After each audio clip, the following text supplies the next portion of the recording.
Ya, semua data kita tahu, pajak tidak masuk, Cortex itu gagal, segala macam.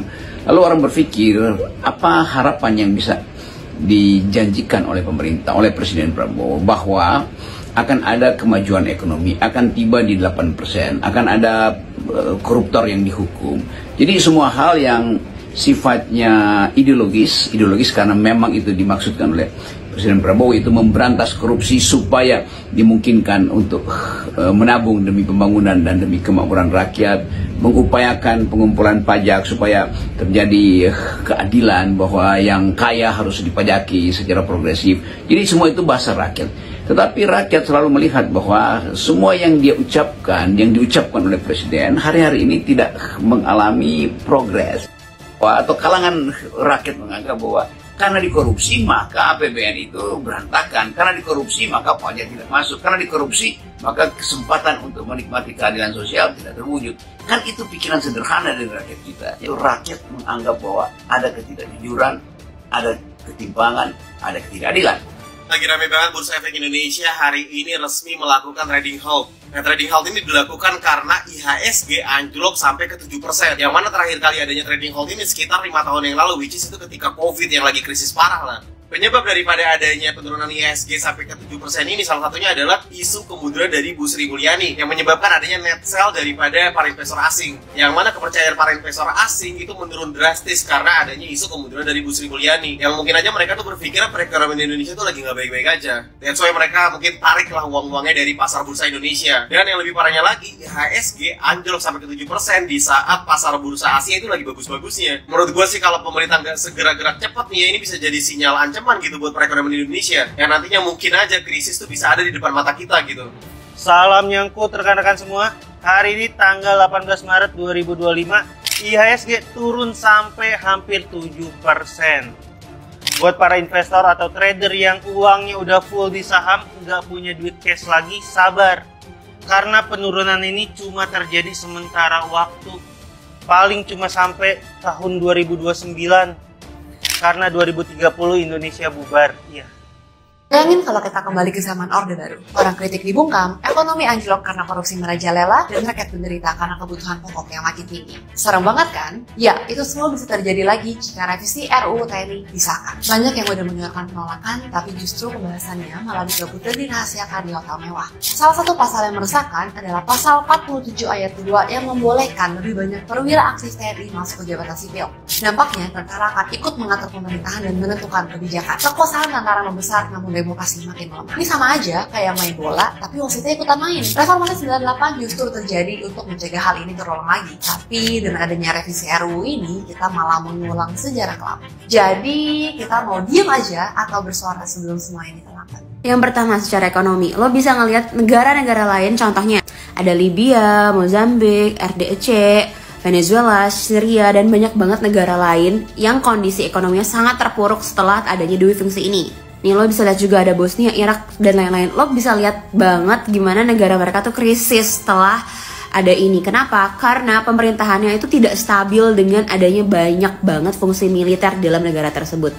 Contohnya kayak Turki, Mesir yang lo kalau lihat kursnya tuh sangat-sangat anjlok. Nilai mata uangnya tuh anjlok. Permasalahannya kalau negara-negara itu mereka tuh bisa independen sama negaranya sendiri. Sementara Indonesia tuh sangat dependen sama import lagi-lagi. Karena kedua, pemerintahnya itu sangat mementingkan untuk melakukan tindakan, kemarin kayak Pertamina. Jadi Pertamina itu kasus korupsinya tuh bukan di cuman sekedar oplosannya doang, tapi dari pengadaan yang terjadi. Nah, bayangin aja kita tuh maksain ngelakuin pengadaan terus, makanya nilai rupiah saat ini adalah terendah dari sejak berapa tahun lalu. Hal ini menyebabkan Indonesia tuh bisa krisis moneter lagi. Gue capek banget. Yang ketiga, meskipun lo kayak denial, tapi faktanya biasanya gini nih. Amerika bakalan masuk nih, karena dia belum masuk ke Indonesia. Artinya adalah upaya perubahan geopolitik dari strategi yang ada. Tandanya apa? Kalau kamu anak NGO, karena kebetulan gue juga punya komunitas, gue tahu banget dari teman-teman gue yang lain, peranan dan fungsi dan dana yang diucurkan oleh Amerika untuk Indonesia itu diputus. Kalau kamu nggak percaya, tanya aja beasiswa-beasiswa Indonesia dari Amerika tuh diputus. Terus kegiatan-kegiatan komunitas USAID itu dicabut dari Indonesia. Jadi lokasi itu udah nggak ada. alokasi dananya digantikan nanti. Kenapa? Karena mau buat untuk militer ini. Coba nanti deh lihat. Yang keempat, kita ingat ada Danantara. Aduh, gue tuh dari kemarin gak mau bahas ini, gue takut hilang. Of course, itu adalah fungsi untuk pengalihan dana-dana yang akan dialurkan melewat ini gitu. Agar ada lebih banyak pencucian lagi gitu. Jadi secara ekonomi memang itu untuk sederhananya sebenarnya yang terjadi adalah Konoha itu pengen diambil alih sama negara-negara lain, ya kan? Jadi mereka lakukanlah di fungsi ini. Kenapa? Karena ya abis semua tempat disusupi, ya of course mereka bisa kendalikan dan kontrol. Penyebab IHSG anjlok 6% versi BEI, faktor global termasuk Trump Indonesia. Bursa Efek Indonesia atau BEI mengungkapkan alasan indeks harga saham gabungan atau IHSG turun 6% ke level 6.076. Direktur Utama BEI Imam Rahman mengatakan IHSG anjlok karena sentimen global termasuk kebijakan Presiden Amerika Serikat Donald Trump. Kalau kita lihat penurunan indeks ini sudah terjadi sejak minggu lalu. Beberapa isu global memang terjadi, jadi mereka investor wait and see. Jadi kalau lihat penurunannya hari ini, sebagai besar asing melihat update oleh Donald Trump, itu menjadi salah satu dampak penurunan indeks kita hari ini, katanya di kantor BEI Selasa tanggal 18 Maret. Imam mengatakan indeks tidak hanya berbicara kondisi domestik, ia mengatakan secara umum kondisi perusahaan yang melantai di bursa dalam kondisi bagus. Hal itu terlihat dari laporan keuangan 2024 yang lebih baik dari laporan keuangan 2023. Jadi secara fundamental enggak ada isu yang terjadi, adalah resepsi atau sentimen investor mengenai kondisi bursa efek kita, katanya.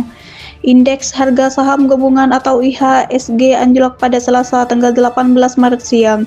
Tercatat pukul 18.49 waktu Indonesia Barat, indeks terpelosok 420,97 poin atau minus 6,58% ke level 6.046. Hal ini menjadikannya indeks dengan pelemahan terdalam dibandingkan indeks lainnya di kawasan Asia. Bahkan IHSG sempat merosot lebih dari 3,4% sebelum sedikit mereda. Kondisi ini sangat kontras dengan pergerakan indeks saham lainnya di Asia yang justru mengalami penguatan signifikan. Pengamat pasar modal dan uang berjangka Ibrahim As-Suwaibi menyoroti faktor eksternal yang turun menekan IHSG. Menurutnya, kebijakan perdagangan Amerika Serikat pasca kemenangan Donald Trump dalam pemilu presiden terpicu kekhawatiran pasar. Trump kembali mengangkat isu perang dagang, terutama dengan negara-negara mitra dagang utama seperti Tiongkok, Uni Eropa, Kanada, dan Meksiko. Ini bisa berdampak negatif terhadap ekonomi global dan pasar keuangan, ujarnya.